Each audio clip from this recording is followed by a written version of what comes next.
Soy re-TOC porque me gusta tener la ropa ordenada por colores. Este tipo de expresiones tiende a banalizar el trastorno y a invisibilizar un poco el sufrimiento de las personas que lo padecen. El TOC tiene algunos componentes principales que son las obsesiones, pensamientos, imágenes, sensaciones, dudas que aparecen de forma intrusiva en la mente de la persona, que generan mucho malestar. Me hace pensar que tal vez esta persona siente que este resto del mundo, que también tienen un poco de TOC, lo viven de una forma como mucho más fácil, entonces que el problema seré yo, que no puedo con esto, tendré algún tipo de debilidad o algún problema.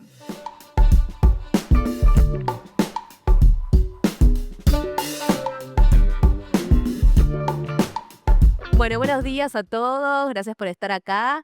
Bueno, empecemos un poquito con nuestra charla, cuando lo que parece no es y lo que es no parece. Yo soy Florencia Portero. Yo soy Camila Steinmeier y trabajamos en TOC Argentina. No sé si alguien de acá ya pasó por el stand. Bueno, si no, los invitamos a pasar, que todavía queda un ratito. Estamos en el primer stand ahí al lado de la escalera. Soy Retoc, no soporto ver una silla desalineada. Bueno, ya arrancamos mal, sí. Elegimos esta un poco para empezar mal esta charla, porque un poco representa lo que queremos sobre lo que queremos hablar hoy. Muchas veces las personas, todos, nosotros incluidas, Tal em, cual. tenemos algunas expresiones para referirnos a algunas características que tenemos las personas, como por ejemplo esto de preferir tener las sillas ordenadas, o expresiones del tipo soy re-TOC porque me gusta tener la ropa ordenada por colores, o ¿cuál otro? Me gusta el volumen en número par, ¿sí? Sí. Que son expresiones, como les decía recién, que se refieren a características que tienen las personas, pero que no se refieren al trastorno obsesivo compulsivo. Y como vamos a ver a lo largo de la charla de hoy, este tipo de expresiones tiende a banalizar el trastorno y a invisibilizar un poco el sufrimiento de las personas que lo padecen. Bien. Entonces en esta charla vamos a empezar a desarmar mitos, revisar errores diagnósticos que conducen después a un diseño de tratamiento errado y obviamente entender un poquito más acerca del espectro del TOC. Antes de empezar, vamos a repasar entre todos un poquito qué es el trastorno obsesivo compulsivo. El TOC tiene algunos componentes principales que son las obsesiones. Las obsesiones son pensamientos, imágenes, sensaciones, dudas que aparecen de forma intrusiva en la mente de la persona, que generan mucho malestar y la persona se siente obligada, siente la necesidad, la urgencia de llevar a cabo alguna acción, ¿sí? Esa acción, que puede ser mental o motora, la llamamos compulsiones. Esas compulsiones lo que generan es un alivio en el corto plazo. Entonces, este alivio lo que va a hacer es reforzar esta compulsión.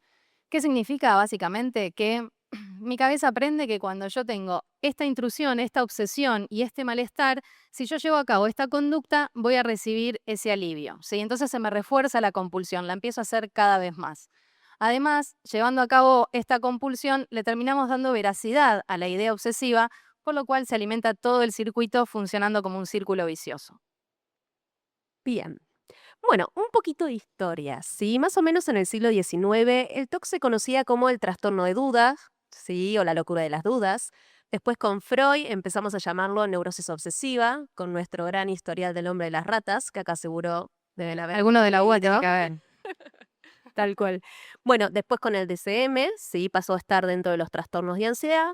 Y hoy día, en el DCM-5, pasó a tener su propio capítulo, sí, trastorno obsesivo compulsivo y trastornos relacionados.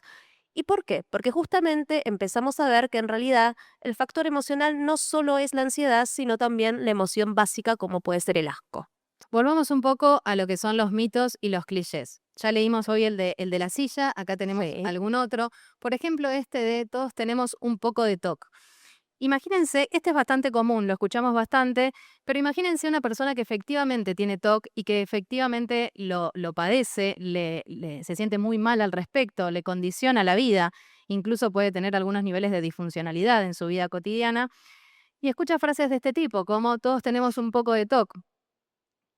Me hace pensar que tal vez esta persona siente que este resto del mundo, que también tienen un poco de TOC, lo viven de una forma como mucho más fácil, entonces que el problema seré yo, que no puedo con esto, tendré algún tipo de debilidad o algún problema, ¿sí? Entonces, está bueno también reflexionar sobre estos temas para poder ver el impacto que puede tener en las personas lo que decimos, ¿sí?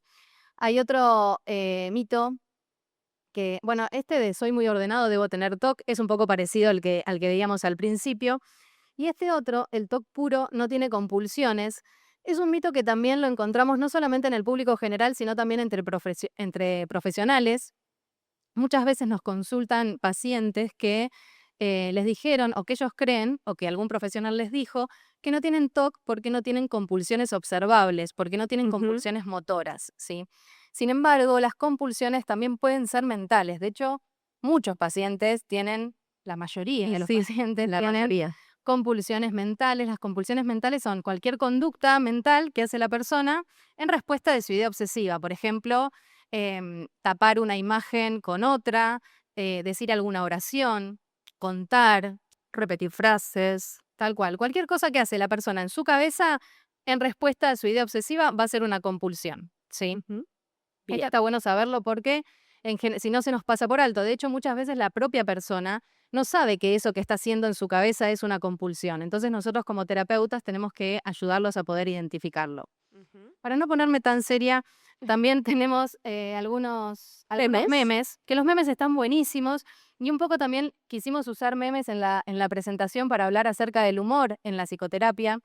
El humor está buenísimo, el humor es un recurso súper importante, nos sirve también para desdramatizar nuestra experiencia, pero es súper, súper importante que seamos muy cautelosos a la hora de utilizar el humor con nuestros pacientes, ¿sí? Ujú. Sobre todo los pacientes que tienen TOC, también pasa mucho con los que tienen ansiedad por la salud, que son trastornos que se banalizan, como venimos diciendo. Las personas que lo padecen, un poco en respuesta a este humor medio general que hay alrededor del trastorno, tienden a también como reírse, un poco por sobreagradar en Ujú. respuesta a un chiste, cuando en realidad tal vez no les causa tanta gracia, ¿sí? Entonces, como terapeutas tenemos que tener un poquitito de cuidado con esto. Exacto. Bueno, arranquemos, digamos, con ciertos diagnósticos diferenciales para separar los tantos. Por ejemplo, perdón, TOC o TAG, ¿sí? TAG, trastorno de ansiedad generalizada. No puedo dejar de darle vueltas a los problemas, aunque sé que no sirve de nada. Bueno, en el TAC, a diferencia del TOC, vamos a encontrar preocupaciones mucho más difusas, contextualizadas con cuestiones de la vida diaria, ¿sí? Con el día a día. Los temas van a ser más variados y las conductas van a estar acordes a la preocupación. En el caso del TOC, las conductas puede o no estar, digamos, ligadas a la preocupación o idea obsesiva, ¿sí? Por otro lado, los temas no suelen ser tan variados. ¿M? Y por otro lado, lo más importante, en el TAG no encontramos rituales ni compulsiones. Bien, acá tenemos la diferencia entre el TOC y el TOC-P. TOC-P es el trastorno obsesivo compulsivo de la personalidad, que tal vez es el que se parezca un poquito más a esto otro que venimos hablando, ¿sí? Que tiene que ver más con rasgos. Las personas que tienen un trastorno obsesivo compulsivo de la personalidad no tienen obsesiones y compulsiones, sino que son más bien personas con rasgos muy rígidos, son Ujú. controladores, son personas como muy metódicas, perfeccionistas, ¿sí? Y tal vez lleven a cabo conductas de limpieza y de orden, pero no en respuesta a una obsesión, no de forma compulsiva, ¿sí? Ujú. Sino más bien como un rasgo de su personalidad. Bien. TOC o TEA. No todo lo repetitivo es TEA, o sea, ¿sí? Que ahora se puede también decir condición del espectro autista. En el TOC la repetición calma la ansiedad, en el TEA organiza el mundo. Bueno, en ambos estilos de paciente vamos a encontrar conductas rígidas, sí, inflexibilidad psicológica, pero algo muy importante. En el TEA las conductas repetitivas, sí, no, les van a brindar estructura, es una regulación sensorial o de placer. En el caso del TOC, las compulsiones no generan ningún tipo de placer, sí, se viven con mucha angustia. Además, también vemos cierto hiperfoco o intereses restringidos. Es muy común escuchar, ay, está obsesionado con Messi, entonces ve todo de Messi, está obsesionado con los trenes, está a full con los trenes, mira dibujitos, lee cosas. Bueno, y se suele decir está obsesionado. Bueno, en el caso del TEA, vamos a ver que no lo viven con malestar eso. Sí, es un interés y le agrada. En el caso del TOC, si hay intereses restringidos o hiperfoco, por lo general suele ser por el tema, está circunscripto a la idea, ¿sí? Al temor, aquello que quieren evitar, que, a ver, cuanto más invadido esté la persona, más va acotando sus áreas de vida, ¿sí? Y de funcionalidad. Acá, y cuando usamos la expresión está obsesionado con Sí, Messi y demás, es una forma más coloquial de usar la palabra obsesión, no es la misma, no tiene el mismo ujú, significado que en el trastorno obsesivo claro, compulsivo, tal ¿no? cual, más criolla. ¿Sigo? Dale. Bueno, TOC o depresión, dos grandes amigos, ¿sí? Mucha comorbilidad tenemos siempre entre TOC y depresión, especialmente en aquellos pacientes con un TOC de larga data o de mucha severidad. Ahora, ¿cómo hacemos para diferenciar una rumiación típica de la depresión de una rumiación que tiene una función de compulsión? Ahí ya nos complicamos. Bueno, a ver, recuerden que en la depresión tenemos esta, como decía, la triada cognitiva de Beck, ¿sí? Visión negativa de sí mismo, el mundo, el futuro, ¿sí? Los temas van a estar girando en torno al fracaso, la culpa, las desesperanzas, experiencias negativas. Y la rumiación en la depresión, a diferencia de en el TOC, en la mayoría de los casos, son muy congruentes con el estado anímico. Es decir, que si mejora el estado anímico, la rumiación también mejora. Y en el caso del TOC, obviamente, si tenemos este debate mental, digamos, compulsión mental, ¿sí? Estas de las que hablábamos al Claro, principio. Sí. exactamente, que a veces se dice TOC puro, justamente van a cumplir una función de neutralización del malestar, ¿sí? Evitar que eso malo pase, por ejemplo. Tocofobia específica. A ver, ambas se trabajan con EPR, sí, ambas se trabajan con EPR. Ambas tienen evitación, sí, ambas tienen evitación, pero en el caso de la fobia específica no encontramos compulsiones y rituales, ¿sí? Entonces, en la fobia específica, el miedo está focalizado y se activa en presencia o anticipación del estímulo. La evitación está circunscripta al objeto fóbico o a la situación fóbica. Justamente en el TOC eso no sucede, ¿sí? Y claramente, fobia específica, como les decía, no presenta compulsiones ni obsesiones. ¿Mm? Acá el meme que pusimos me Sí, corro porque esto nos nos pasa, compete. así que por favor, ténganlo en cuenta. Ahí está. A ver qué dice. Seniofobia, Miedo a que te digan señora cuando tú te sientes en la flor de la juventud. nos pasa. Bueno, TOC y acumulación, ¿sí? Hasta hace poquito, hasta que salió el DSM-5, la acumulación era una forma de TOC, ¿sí? En el DSM-5 está dentro del mismo capítulo. En el DSM-5, como decía Flor, ¿Mm? el TOC es un capítulo aparte que se llama trastorno obsesivo compulsivo y trastornos relacionados. Uno de los trastornos relacionados es el trastorno de acumulación. ¿Cómo diferenciar el trastorno de acumulación en sí mismo con la acumulación por TOC?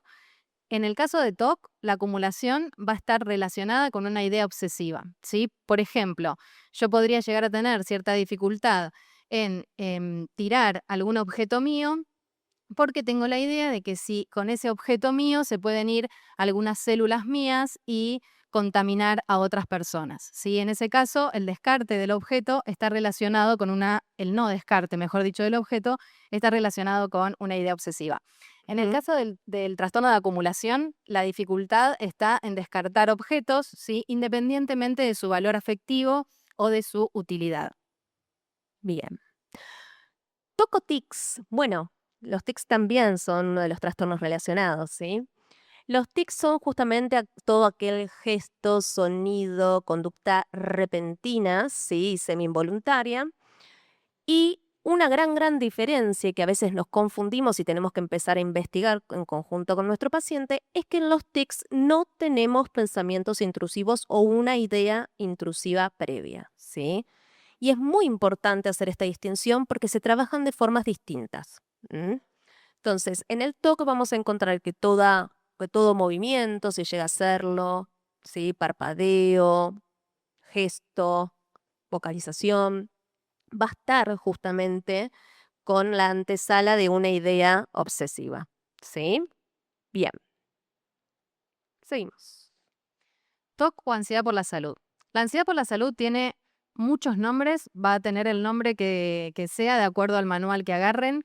En este momento, en el DSM-5 se llama, lo que antes era hipocondría, hoy se llama trastorno de síntomas somáticos y trastorno de ansiedad por la enfermedad. Son dos trastornos distintos.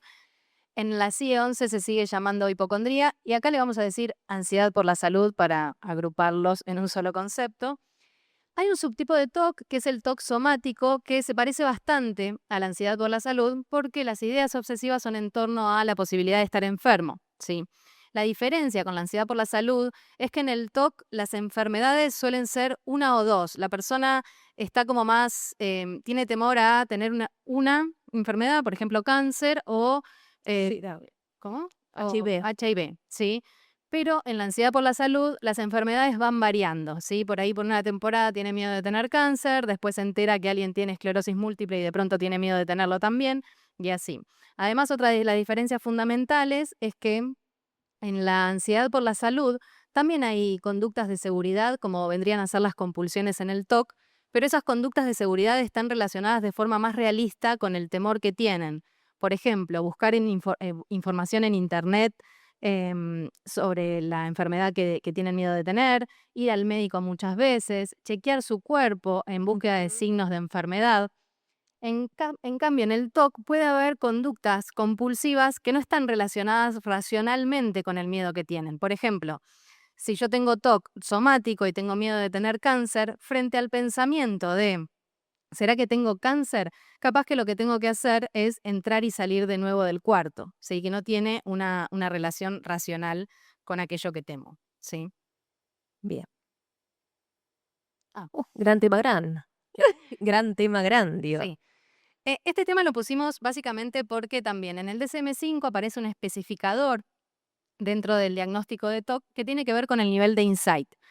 Muchas veces pasa que las personas que tienen un nulo insight o ideas delirantes son interpretadas por la persona que los trata como una especie de psicosis, ¿sí? Ujú. En realidad tenemos que tener en cuenta que no, que si es un TOC con ideas delirantes, el diagnóstico no cambia, ¿sí? Lo que cambia tal vez sea la severidad, porque la persona tiene un cuadro con nulo insight, pero sigue siendo TOC, ¿sí? Esto es importante porque el tratamiento es diferente, ¿sí? Sobre todo el tratamiento farmacológico, que el tratamiento farmacológico de TOC es con Ujú. antidepresivos, y si fuese un cuadro de psicosis, no sería de esta manera, ¿sí? Ujú. Entonces tengan en cuenta en esto que el insight en el TOC puede ser un insight bueno, donde la persona tiene ideas obsesivas y te puede llegar a decir, esto que estoy pensando es bastante absurdo, pero bueno, no puedo evitarlo. Ujú. Puede tener un insight pobre, en donde tal vez si le haces alguna pregunta, pero te parece un poco exagerado,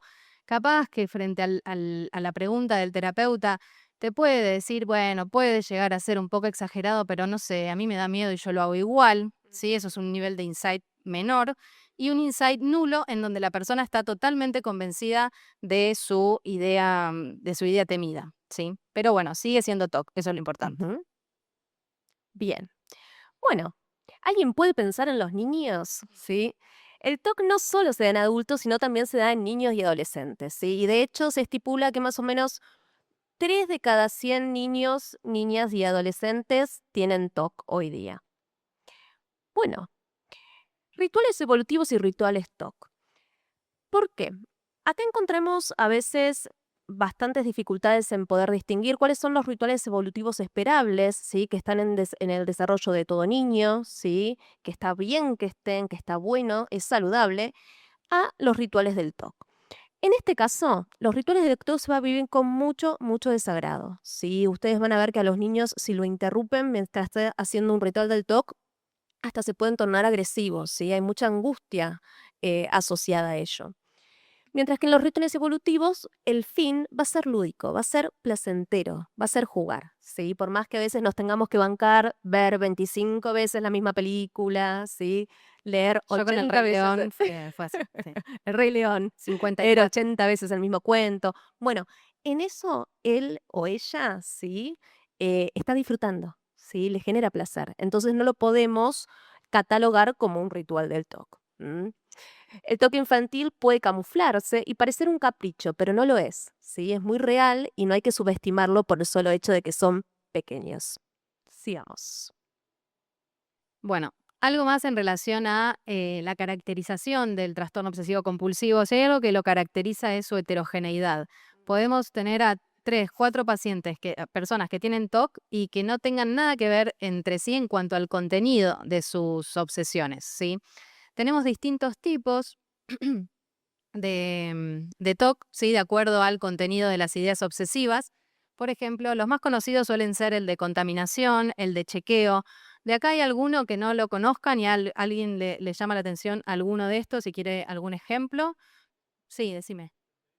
El existencialista. Existencialista. Son personas que entran en bucles de preguntas respecto del sentido de la vida, de qué estamos haciendo acá, pero no pueden dejar de pensar en eso, ¿sí? Y lo que suelen referir es que necesitan poder llegar a una respuesta, ¿sí? Ahí lo que encontramos es una alta intolerancia a la incertidumbre y ese tipo de preguntas que son tan abiertas y que en realidad nadie puede contestar así, generan muchísimo malestar y pasan mucho tiempo girando ahí, ¿sí? Ujú. ¿Alguien Después, sabe qué es el ah, NJRE? Ajá. eso es Not Just Right Experiences o experiencias de inacabado, de incompletitud, lo pueden encontrar así en la bibliografía. En este caso, las personas que tienen este tipo de sintomatología no presentan una idea obsesiva o un temor, sino que lo que tienen que hacer es llevar a cabo determinada acción hasta sentir que está bien. Este sentir que está bien no es una regla que puedan transferir, o sea, no me pueden explicar qué significa que esté bien. No es que yo Mm, lo puedo hacer y para ellos, digamos, sino que ellos tienen que hacerlo hasta sentir que está bien, como una sensación de completitud. Y esto muchas veces se ve en, en la manera en la que llevan a cabo un ritual, ¿sí? Muchas veces la persona puede, por ejemplo, tiene una idea de contaminación, tocó esto y cree que se puede contaminar, entonces tiene que lavarse las manos y ahí cuando se está lavando las manos empieza a tener esta sensación de incompletitud y tiene que lavarse las manos hasta sentir que está suficientemente bien. Y esto muchas veces se va extendiendo en el tiempo, entonces la persona tiene que seguir y seguir y seguir haciéndolo y bueno, a veces puede llevarles mucho tiempo y incluso horas. sí, ni hablar. Ujú. De eso se trata ese subtipo. Bien. Ahora, es muy importante entender que no hay un subtipo más grave que otro, ¿sí? La severidad de trastorno va a depender de la frecuencia, de la intensidad, ¿sí? De cuán interrumpida está la vida de nuestro consultante. Y obviamente, cabe aclarar que son subtipos, pero el toque es solo uno, ¿sí? Que es justamente se va a definir por el mecanismo que tiene, que fue lo Exactamente. primero que vimos.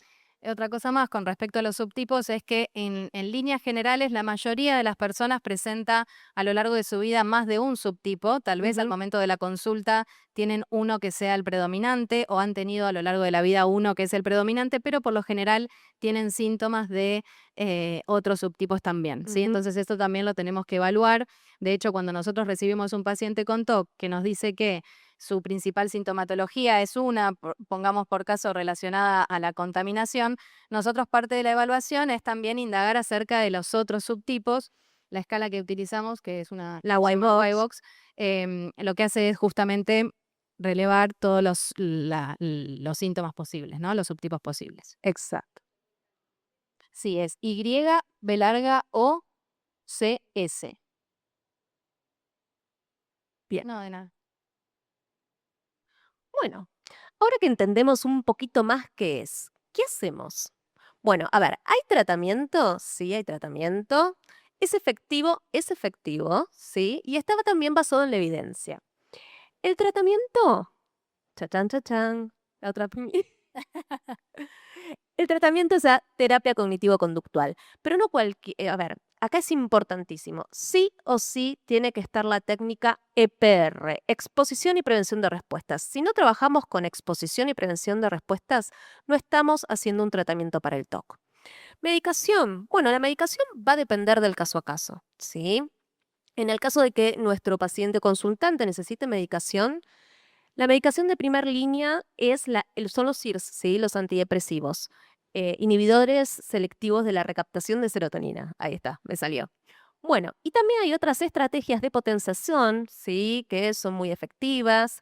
Por ejemplo, ACT para TOC, ¿sí? O Mindfulness para TOC, que son realmente muy potenciadoras. ¿Mm? Sí, la idea es generar un enfoque integral de la persona, no solamente Ujú, quedarnos, ¿no? exacto. con la Los psicóloga. tratamientos no son un copy-paste, ¿sí? De manuales, sino que nosotros los vamos a tener que ir diseñando. ¿M? A medida de, bueno, el consultante que tenemos enfrente, el estilo, ¿sí? Y bueno, obviamente las necesidades, ¿no? De cada persona. Particularmente el tratamiento con exposición y prevención de respuesta suele ser bastante difícil para Ujú, el paciente, difícil en el sentido de que es desagradable. Piensen que tiene que ver con justamente exponerse a aquello que le genera mucho miedo o mucho malestar y no hacer o ir aprendiendo de a poco a no hacer esas compulsiones. Entonces también ayudarnos de otras herramientas como las que mencionó Flor, de ACT ujú, o de mindfulness centrar un poco el tratamiento en lo que es importante para la persona, qué es lo que va a ganar esa persona si se anima a exponerse y demás, suelen ser buenas para potenciar el ujú, tratamiento. Sí. exacto. Bien. Bueno, un poco la idea de hoy es dejarles esto, ¿sí? Que pensemos un poco cuál es el peso que tienen los clichés en el TOC, en este caso, ¿sí? En general tienden a aislar a las personas, como les comentaba antes. Si yo tengo TOC y estoy en un círculo en donde de repente hacemos chistes acerca de TOC, de hecho hoy Mili mencionó una película que es Toc Toc, Ujú, también está la obra de teatro Toc Toc, no sé si la vieron, es una comedia, ¿sí? Pero en realidad la experiencia de una persona con TOC no tiene tanto que ver con una comedia y no tener en cuenta ese tipo de cosas puede generar mucho aislamiento, puede invisibilizar el sufrimiento y lo más peligroso de todo es que puede confundir el diagnóstico y hacer que el tratamiento llegue de una forma mucho más ujú. tardía. Tengan en cuenta que el TOC es un trastorno crónico que va empeorando si no recibe tratamiento. Entonces es fundamental que sepamos de qué se trata para poder diagnosticar más rápido, mejor y que accedan a un tratamiento lo antes posible, ¿no? Totalmente. Exacto. Bueno, muchísimas gracias a todos. Muchas Esperemos que les gracias. haya gustado, ¿sí? Los No, esperamos en el eso, stand si quieren alguna duda, nos vemos allá. Vamos a estar arriba, exacto. Y así que bueno, ay, perdón. eso. No, y un poquito era esto de, bueno, humor sí, obviamente, sí, burlas no, y tratar de ser profesionales empáticos y evitar estigmas, ¿sí? Para ser respetuosos con todos los consultantes. ¿M? Bueno, muchas gracias.